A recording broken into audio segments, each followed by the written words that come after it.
চলে গেছিলাম কিন্তু উনি পিছন থেকে আমাকে করে আপনি উঠবেন, আপনি সাইড থেকে দেখবেন না। ওটা আমাদের যশোর শহরে যেভাবে আলেমুলোভাবে চলাফেরা করে সবাই, আসলে যখন তখন দেখেন কিভাবে আসতেছে, যখন তখন একটা দুর্ঘটনা ঘটে যেতে পারে। মনে হচ্ছে কি তার নিজের উঠান দিয়ে হাঁটাচলা করতেছে, এরকম একটা অবস্থা, কোনো সতর্ক নাই। তারপরে দেখেন এখানে রিক্সাগুলো কিন্তু ওই দেখেন ভ্যানটা কিভাবে ঢুকাইলো, মানে বিমান চালাইলে যেমন হয় কোনো ওদের কোনো নির্দিষ্ট কোনো, এই দেখেন মাদ্রাসার বাচ্চা নিয়ে কিভাবে যাচ্ছে। ওরে বাবা, মনে হচ্ছে সে আমার মোটরসাইকেলের সামনে এসে হুবড়ি পড়বে, এরকম একটা অবস্থা। তো আসলে যেটা বলছিলাম, এই দেখেন আরেকজন কি সুন্দর স্কুলে যাচ্ছে মনে হচ্ছে। তো যেটা বলতেছিলাম যে বিমান চালাইলে যেরকম যায় সেরকম যাচ্ছে সবাই, মানে যার যার মতো। এই দেখেন আরেকজন দৌড়ায় রাস্তা পার হচ্ছে, মনে হচ্ছে ফুটবল খেলা মাঠ এটা, কি বলবো। তারপরে এইখানে দেখেন একটা রিক্সা আমাকে সাইডে দিচ্ছে না, আমি বারবার হর্ন দিতেছি তারপরেও সাইড দেয় না।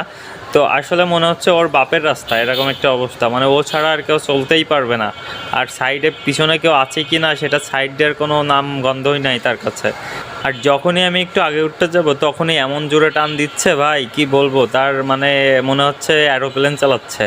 তো অনেক কষ্টের মাঝেও কিন্তু আমি তাকে হর্ন দিয়ে দিয়ে হয়রানি হয়ে সাইড না পেয়ে, তো তারপরে দেখা গেছে ও অন্যদিকে চলে গেছে, তারপরে আমি সাইডটা পাইছি। আমাদের যশোর শহরে কিন্তু রিক্সা ইজি বাইক খুব এলোমেলোভাবে চলাফেরা করে, এটা আমাদের নিজেদেরই ঠিক করা উচিত এবং খুব সুন্দরভাবে আমাদের শহরটাকে গোছানো উচিত। তারপরে এইখানে দেখেন একটা ইজি বাইক আসতেছে, ইজি বাইকটা আমি কিন্তু পার হয়ে চলে গেছিলাম কিন্তু উনি পিছন থেকে আমাকে কিভাবে বাদিয়ে দিল দেখেন। এইখানে বড় একটা দুর্ঘটনা থেকে আমি বেঁচে গেছি একটুর জন্য পড়ে। এইভাবে কেউ গাড়ি রানিং করে? হ্যাঁ, এইভাবে গাড়ি রানিং করে? আপনি উঠবেন, আপনি সাইড থেকে দেখবেন না। ওটা জায়গা আছে, আমি আমার সেই সাইডটা নিয়ে আসতেছি না। ওইটা তো দেখা যায়নি আপনার তো না, সেটা তো আমার সাইডটা নিয়ে তো আমি আসতেছি। আপনার গায়ে তো বাঁধেনি বাইরেছে না,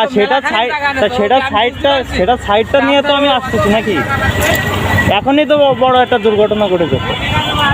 আপনি অবশ্যই ওঠার সময় তো একটু দেখে উঠবেন।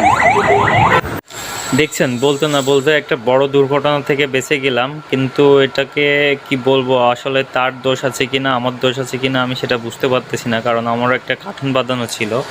তো যাই হোক, অনেক বড় দুর্ঘটনা থেকে বেঁচে গেলাম সামান্যর জন্য, তা না হলে হয়তো বা বড় একটা দুর্ঘটনা ঘটে যেতে পারতো আমি পড়ে গেলে।